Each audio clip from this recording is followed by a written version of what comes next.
Hi, it's Peggy at Headshots by Peggy, and John SWANBECK is here with our second season of Camera Tips for Actors. And as always, this is going to be a lot of fun.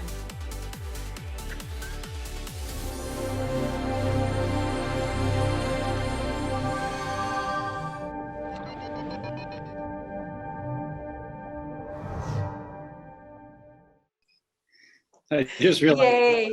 I just realized how massive my hand looks in the. It's because of the proportion. We should talk about that because that's literally camera depth, especially when you're using computers and so forth.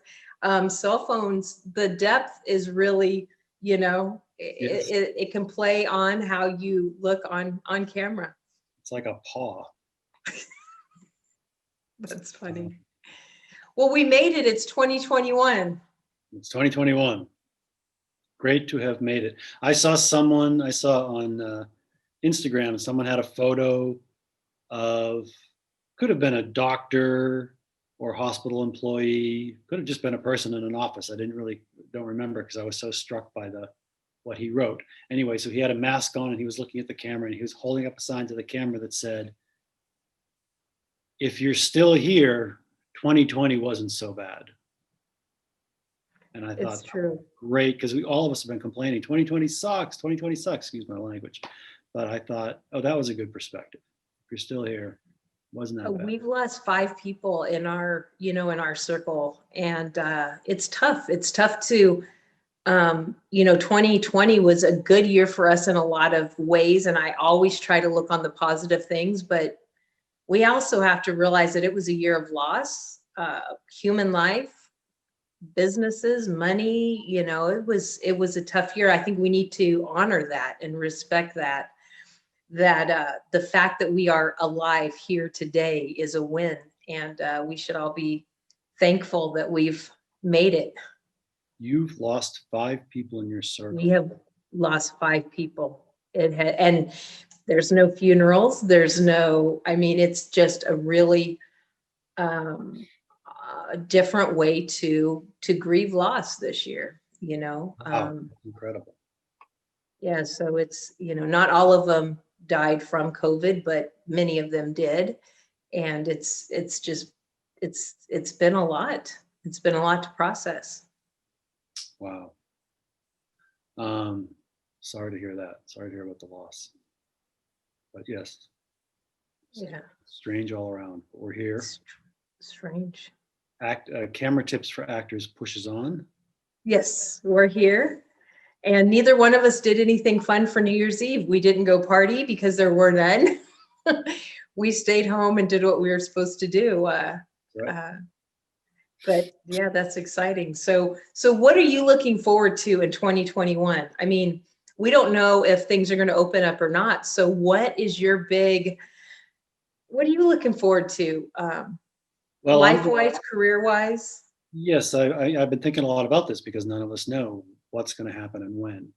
So right now, my sessions, or as I refer to them, as I call them, John SWANBECK's Cinematic On-Camera Jam, and people like that name a lot. And I run it like a jam session where I basically talk about different cinematic ideas and cinematic concepts, and then we go around and everyone uses their material to explore the cinematic ideas that I put on the table, and we're creating movie takes at the same time. And it's online, obviously, but I'm planning for what happens if we go back to in-person situations, and how I'm going to make that transition back. I'm already starting to think about that and plan that. Although I think that I will stay online to some degree, even after we go back, if we go back, because the online sessions are going really well. They allow me to welcome actors from all over the globe. I have actors from as far away as South Africa, India. And they really like that, and I really like working with actors from all over. So I'll keep the online sessions just because it's become a thing. but I'm trying to figure out how to get back into the in-person as well. You know, I know you have students from Australia because they follow me because of this vlog that we do together. A lot of your fans have become fans of mine, so I appreciate that. One thing, I wonder how you could incorporate it, like if you got an external camera and set it up to where you could have, you know, a monitor that you were shooting your Zoom to, and then, you know, you could have a camera that shot to the live class and you kind of incorporate both. I wonder if that would be a thing. I've been wondering about that. Yeah. I'm looking into all of that, but yes, that's something that I'm noodling around in my noodle. And that might be really fun because I think one of the positives with doing the online classes is what you get exposed to, because as an actor you may be playing someone from another part of the country, and if you only lived in this part of the country, I mean, you can watch a YouTube video, but to really understand where somebody's coming from and really build that bond with somebody that's from the Midwest or from somewhere else, you know, that's something that's an added benefit that we never thought about before. That's just kind of an extra. You're right. It's amazing to me, though, how I mean, I do work with actors from all over the country and around the world, and there's different accents, there's different experiences, there's different cultures, but at the same time, they're all the same. They all come from the same, you know, cloth. They all sound like actors. They all look like actors. They all respond like actors. An actor is an actor no matter where they are. And I like that. I like the fact that they all they're speaking a similar language, you know, actor Same language. fears, same insecurities, Well, same things they're excited about. yeah, sometimes I forget, you know, That's cool. That's really cool. but So yes, what do you think we should talk about today, John? baseball. No, Baseball. no. So I screenshotted something. I'm gonna pull it up because you know how prepared I come into this. I love the fact that we just kind of make this spontaneous. I screenshotted something that you posted. On camera, the one who plays a positive choice while engaging in negative conflict is the one that captures the audience's heart. That sounds brilliant. Who wrote that? I know, right? No, that was I think that was probably on my Facebook story, or my Instagram story. Yes, well, and it's also true for life. You know, one of the things that I really like to hear is when somebody says to me, "I'm a writer, and your cinematic quotes for actors speak to me as a writer," or they even say, a lot of people will say, who aren't even in our business at all, will say to me, "I really love your quotes. I use them for my business," or they speak to me about life or about relationships. And I like to hear that because in my mind, that is what I'm doing on many levels is I'm trying to communicate human behavior. And I use acting and the film camera to sort of do that. But but yes, you're on camera, and because um, most of what actors are most of the material they have is it's conflict. Not everything in every frame is conflict, but most of it's conflict. And if actors and it's negative, and it's I'm frustrated with you and you're frustrated with me, and I'm angry with you and you're angry with me, and um, um, that gets very boring very quickly. I don't think anyone wants to follow an angry person anyway, unless there's something pulling at us as to why the person's angry. And then we care about them and we understand them and we want to, you know, go on their journey with them. Um, so the first part of that quote and is don't argue against the person with whom you have a relationship. Argue for the relationship you have with the other person. And then it goes on to say the part you did. I just used the part you quoted for that particular Facebook story. But you know, that's the thing is we want to follow somebody who's trying to accomplish something or is fighting for something. even if they're involved in an argument or negative conflict. Nobody wants to follow somebody who's just getting sucked into the negative. And unfortunately, a lot of what's written for actors to play is conflict. So they play the conflict. They play just the conflict. I'm not saying you don't play the conflict, you don't play the anger. I'm saying you don't just play that. The reason why behind it is always has to be I'm fighting for something. Even I'm not saying it has to be I'm fighting for world peace. It can be I'm fighting for my dream or something, so that the audience follows the anger. Otherwise, we're going to get very tired very quickly. It's going to get very boring very quickly, and no one wants to follow that character through a story. I mean, that's real life. I mean, Real we life. all have that friend that can find the negative and conflict in every situation, and it gets exhausting. Right. But life is built with conflict. I mean, there is conflict in life all the time. But I like that. Why is there conflict? Like, what is a conflict? Is a conflict to save a relationship? Is a conflict to build your business? Is a conflict to get your dream? I like that. That makes sense, because life does have conflict, and Yes. that builds the drama and everything in a movie. But you also don't want to watch somebody that's just angry and grumpy and mad at everything. You want somebody that's fighting for something. So I think, how do they do that? Is that by really focusing on how am I going to get to my goal, and then through that conflict you're moving somewhere? Or how would you recommend that how does that play out? Um, you mean how do they accomplish that? Yeah, how do they accomplish that? Well, and this is a thing. This is something that actors. It's one of the big things they need to understand about the camera is the camera. The camera is interested in layers. So it's never about what's on the surface, ever, if you want it to be interesting.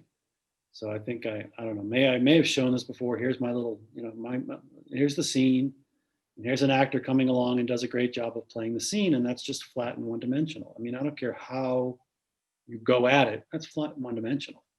So if you want to play layers on camera, if you can play layers on camera, you're more interesting. And it's always about layers. I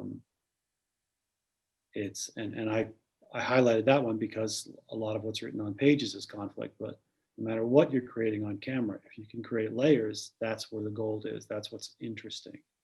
And otherwise you will be flat and one dimensional. It'll look that way on camera.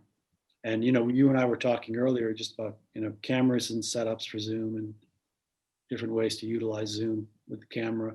And we were talking about close-ups. And I've just been talking a lot about that, saying you're on Zoom and the camera's right there. You need to take advantage of moving in and going close. And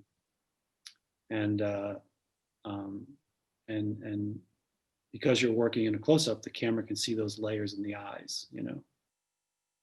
It's why we should never have anything where it's like too busy and too much movement with actors. They don't have to, because the camera can come right into their world and capture layers that are going on. The camera can capture the actors. The camera can capture the heart, the mind, and the soul. Exactly. So you create layers, and then it lures the layers are what lure the camera inside and make the camera and the audience want to have the character's experience. If you don't have layers on camera, nobody's going to want to go into the frame with you. And if all you're doing is speaking memorized lines, the camera knows. The camera will rat you out. Yes. Because that's just flat. There's nothing behind that at all. And the camera can see it. Absolutely. Yeah. Can't lie to the camera. Can't lie to the camera. Can't lie to the camera. You That's can't true. negotiate with it. You can't outwit it. You just have to submit. Yep. You just have to Yeah. submit. I can share another quote with you. Absolutely. It's funny because I thought, I know what I'll do today. I'll just pull out some quotes that I've been publishing lately. And you happen to do exactly that. I pulled that out, yeah, but I don't know, were we just talking about this? The scene is a conflict you have with another character. This conflict that interests the camera is the conflict you have with yourself. On camera, it's never about you and the other character. I know that actors were taught that, and it's always about how they're engaged with the other character. The camera's not really that interested. It's always interested in the conflict you have with yourself while you're in conflict with somebody else. But it's not what's happening between the other person. Actually, on camera, everything is personal. Camera's not really interested in what you and I are having a scene about. It's not. It's interested in what you're going through while you and I are having a scene, and what I'm going through while you and I are having a scene. And that's what's the camera's really, really interested. It's personal on camera. So you have to come from a personal, you have to be speaking from a personal experience. It's always more about my life than it is about what you and I are talking about, always.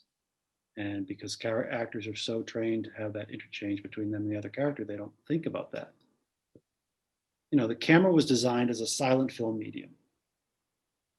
The only reason we have dialogue is because somebody invented sound, not because we needed sound to tell a character's story on film.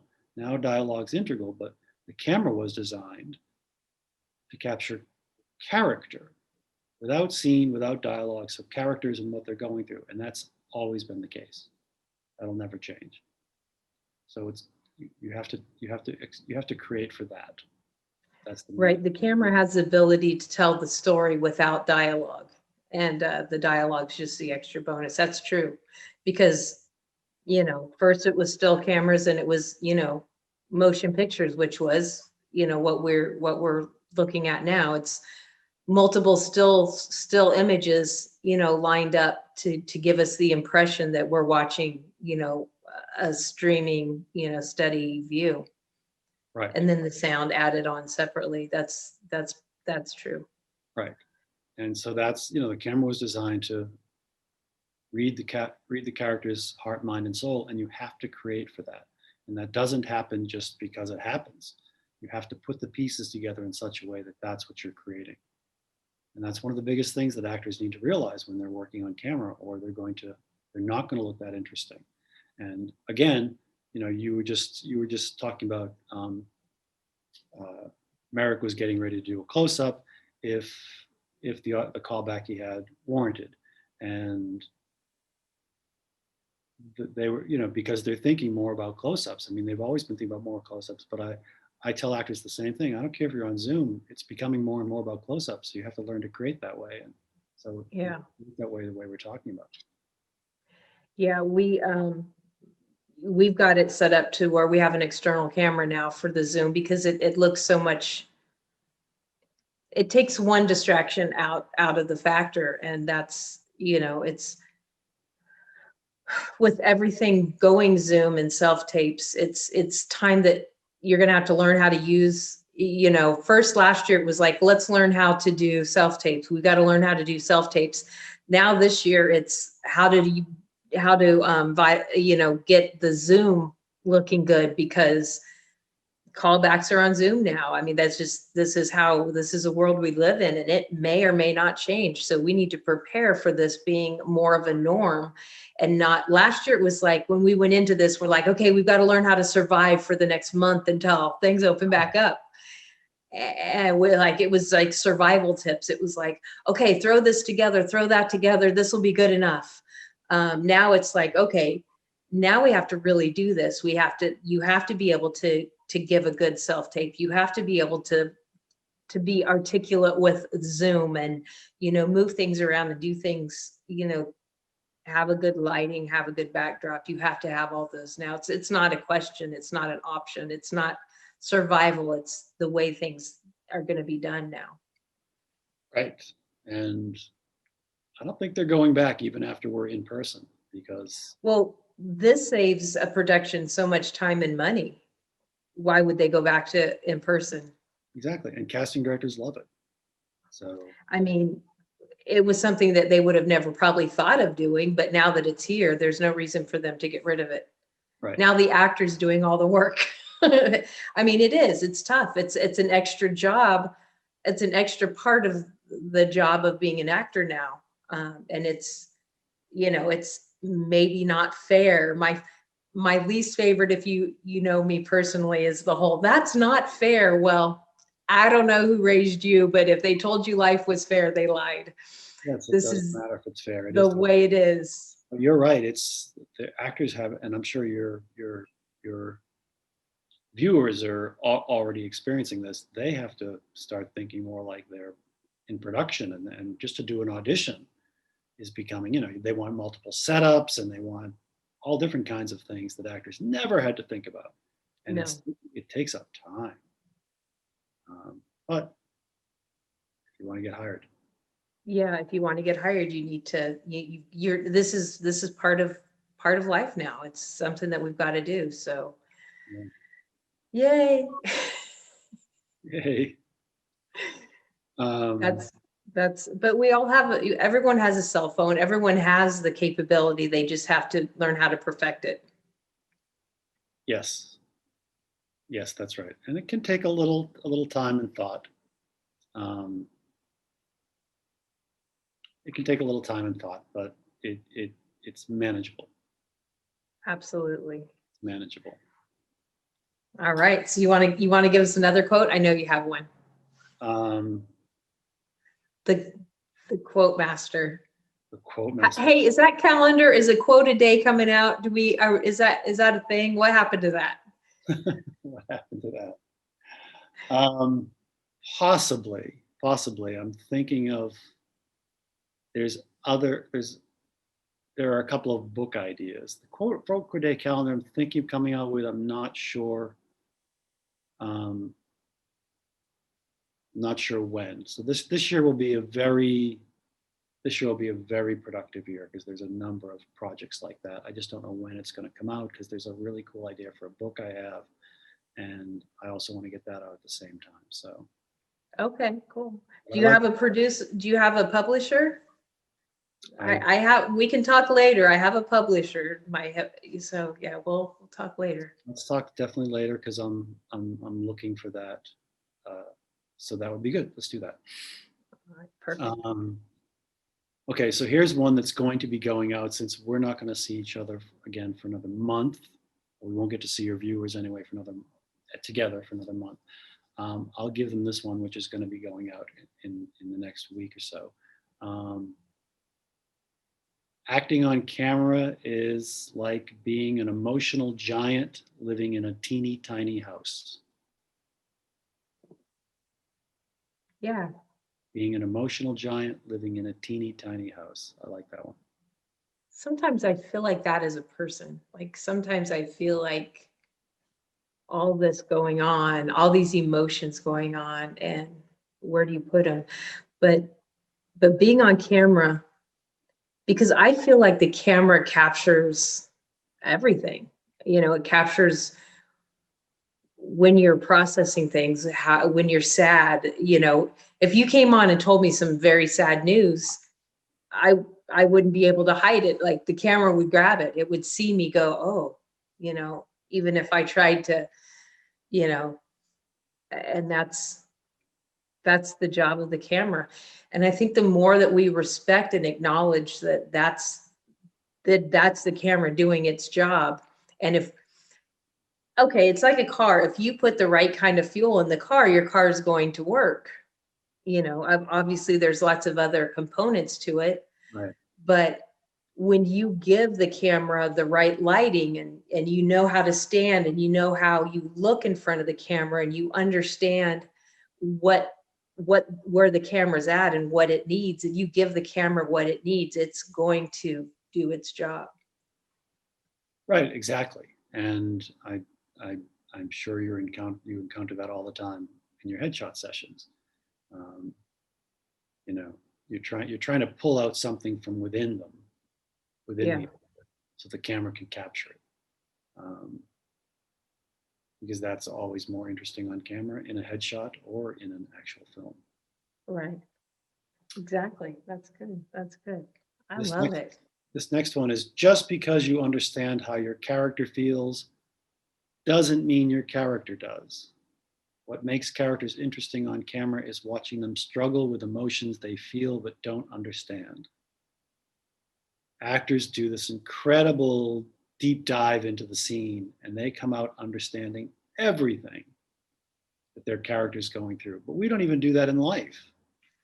We would probably be better off if we did. We'd be better off if we did. We don't understand. We don't understand half the time what we're going through in life. We're trying to figure it out all the time. We're always trying to figure out what we're going through emotionally. But actors, they will, because they're taught to figure out everything, and then they figure out everything, and there's nothing interesting. You have to give the camera something to wonder about. Hold on, I got a plane going overhead. You have to give the camera something to wonder about, to think about, to wonder about. And unfortunately, what actors are taught in terms of their scene analysis process is to understand everything. And they think they're doing a great job by understanding everything, and then you bring it to the camera and it's not going to be interesting. The camera's like a human being. We're more interested in what we don't know. We're fascinated by what we don't know. And you have to create that way. You can't create and bring everything you created to the table, because it's going to be a mess. The camera's not going to find it interesting. That's true. So their process is really wonderful. They just have to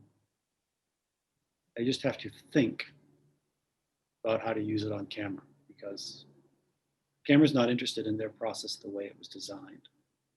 The process wasn't designed for the camera, which is why the 7 words they never hear in acting class, I like that. The 7 words you never hear in acting class are, and here's why it works on camera, because it doesn't. And they have to get on board with that. You have to know how to use it on camera, but it doesn't work all by itself. And a director is not going to come along and take all this, wonderful actor process work you did. And I love the actor's process. I just know how to use it on camera so that you can create something that's, looks like a movie take.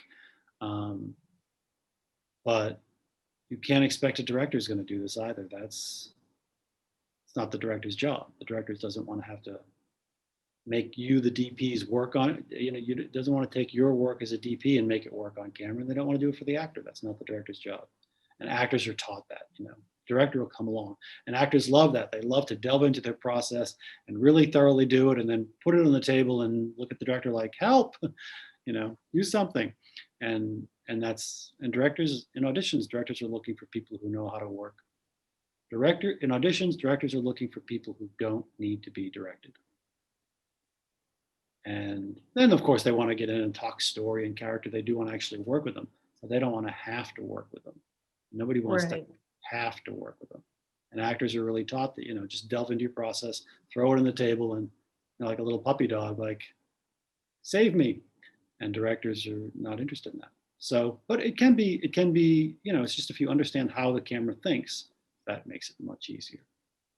I like that. That director in an audition, a director is looking for an actor that doesn't need to be directed. That should be like, because come in knowing, if you already come to the audition looking like how to look cinematic on camera, then the director can make small adjustments knowing that you're already there. I like that. Of course. And it's also like any business. It's just, you're taught, hire people who are better at their job than you are. Absolutely. So you're going to hire a DP who's better at their job than you are, because they're the DP, and you're going to hire an actor who doesn't need you. Although you want to get in and have fun with the director, but you don't want to have to do it. That's the tough part. There are two responses a director has when they're looking at an actor considering hiring them. And one is, oh God, this is going to be so much work. And the other is, oh, this is going to be so much fun. And if you can think like the camera and learn to take, put the camera together with your wonderful actor's process, then the director is going to be, oh, this is going to be fun. But if they have to work with you, it's just, exhausting before they even get started. They're exhausted. And it's one of the big things actors don't understand. I love the actor's process. I think I probably trust it more than they do, actually. But it wasn't designed for the camera. And they don't really learn how to use it for camera, because they're just, all of their classes teach just the process. And they don't really learn how to do it. And directors are going to hire them. I mean, think about it. You would too. You'd hire somebody who already could do their job without you. And if you ever watch interviews or talk to all the great directors, they're going to say that. They're going to say that, well, I have a great team. I have, this was fun and this was, successful because so-and-so did this and so-and-so did that. And, they do know that. I know my dad was an entrepreneur, owned many businesses over his lifetime. And he always used to tell me, surround yourself with people smarter than you and better than you if you want to succeed in life. And that applies here too. I had never really thought about it in that context until you said it, but that's absolutely true. Right. And every director thinks that way. Yeah. Every director thinks that way. So your job as an actor is to go into an audition and show them that you can create a movie take without them. Yeah. That's your job. And a lot of actors think their job is to go into an audition and show that I'm real and that I can connect and be organic, and everybody wants real, but what directors and casting directors want by real is not the same as what actors mean. Real actors mean real in terms of their moments can be real, and casting directors and directors and writers think that the character can be real, and the two are very, very different. Very, very different. So it's interesting. Once in a while, I'll say to an actor, they'll be prepping for an audition, and I'll say, "What do you think the director's looking for?" And they go completely blank, and then they'll say, "I never thought about it," because they think they're just supposed to do their process. What do you think the director's looking for? I don't know. I never thought about what the director was looking for. That's crazy. That is crazy. And I don't think I've ever heard that before, but yeah. Because ultimately the director is who's going to book you. They're normally have the last say in who's going to be in this project. And for an actor to go into an audition and not even think, what do you think that director is looking for, is, now that we've just said it out loud, it seems so obvious and so absurd not to do. Right. But I had never thought of it either. I'd never, not in those words, I've never thought of that. So yeah, that was, well, we can stop now. That was, that was it. That was, no, that seriously though, that was really good. I like that. Boy, we came to 2021. You came like ready to talk about some tips today, John. Well, I missed all your viewers, so I've been waiting. I love it. I love it. You got to give one more idea if we're. Oh, absolutely. I was teasing about ending. I meant because it was like, that was like so phenomenal. We, you and I can talk for a while. Let's let them go away and write it down. No, they don't have to. They have it on. Right. Recording. Well, we were talking about directors, so I thought of this other thing. I get this all the time. Other directors get it all the time, where actor does the scene, whatever, you're talking about it, and the director gives a direction. And I see so many actors do this. The directors give a direction, and the first thing the actor does is this. Because they're trying to figure out how to take the direction and make it fit the scene. And the director's not interested in how the direction fits the scene. What they want you to do is take the scene and use it to create the direction.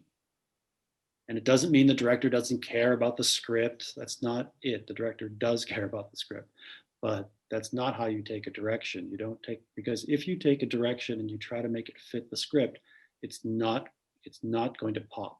It's going to get, it's like you're negotiating it.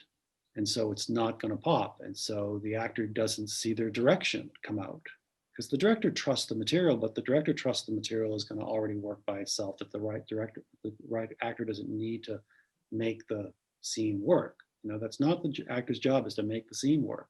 The writer's job is to make the scene work.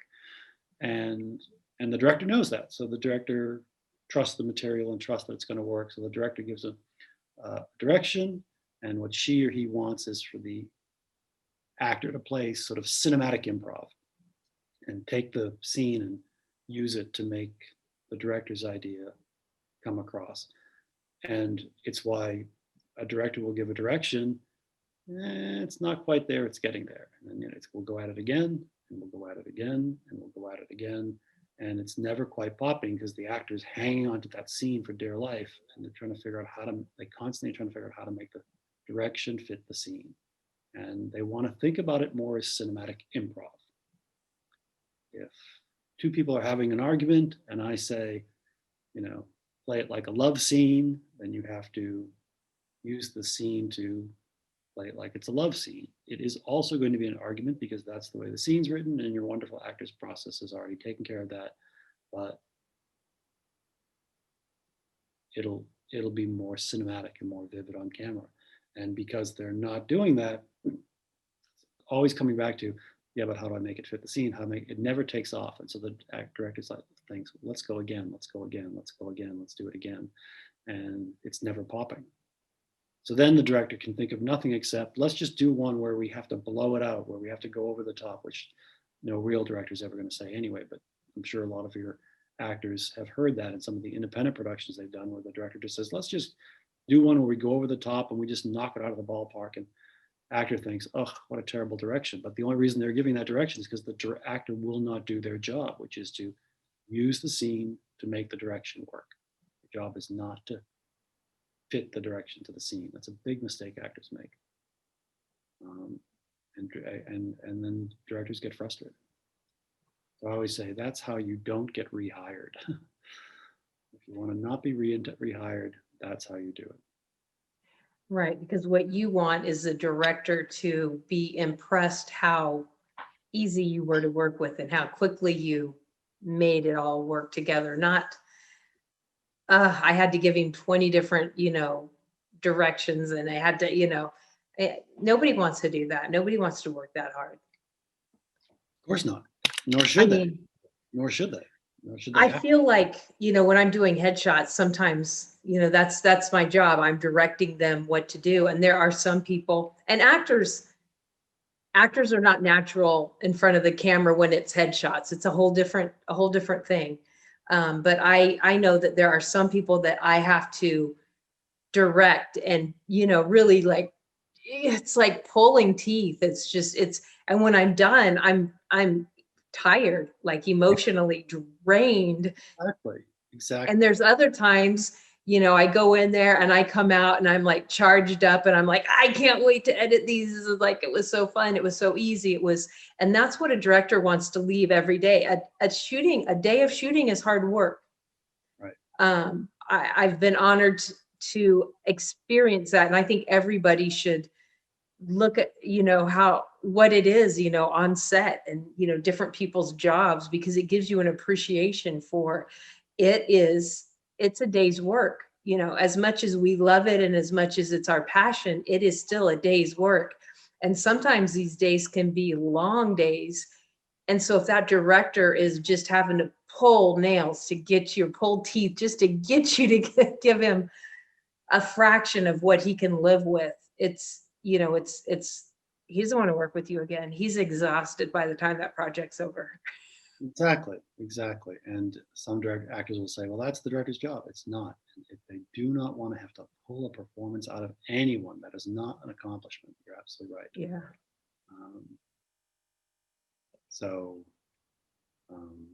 Yeah, goes back to what I said before, which is, what do you think the director wants? What's the director looking for? Oh, that's awesome. Yeah. Very good. I think we covered some really good stuff today, John. Good. Glad. Yes, this was fun. I feel like I'm going to go, while I'm editing, I'm going to be taking notes, because this is some really good stuff. Good, good, good. I'm glad. And it's great to be back in the saddle and talking to bringing camera tips for actors to your viewers once a month. My favorite time of the month. I definitely want to continue what we were doing last year, and that is doing a Q&A every couple of months, or or even at the end of every segment, maybe having it open for Q&A. So continue to leave your comments and questions, because I like that. I think that's a good way to really get, because when I watch things, I want to feel like I have a specific question. Would you just answer this? And so you and I both feel the same way. That's literally why we're here, is to answer that question to the best of our ability. Right. So yes, let's do that. Right. Give us your questions. yeah, give us your questions. And as always, we love positive comments. Make sure you follow us on social media. John is posting amazing quotes every single day.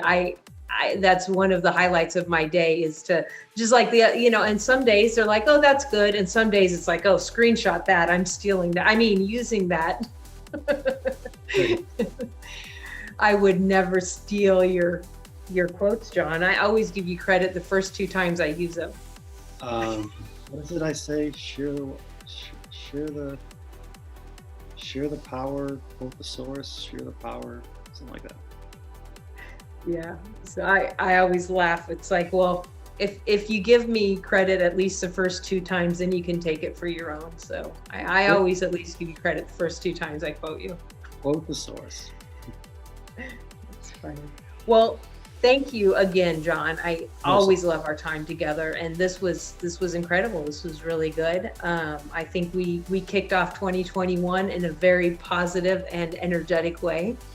And I appreciate all the comments. Share this. Make sure you follow us everywhere. All the links and details are in the description, as always. And most importantly, have an amazing week. I'll see you next week.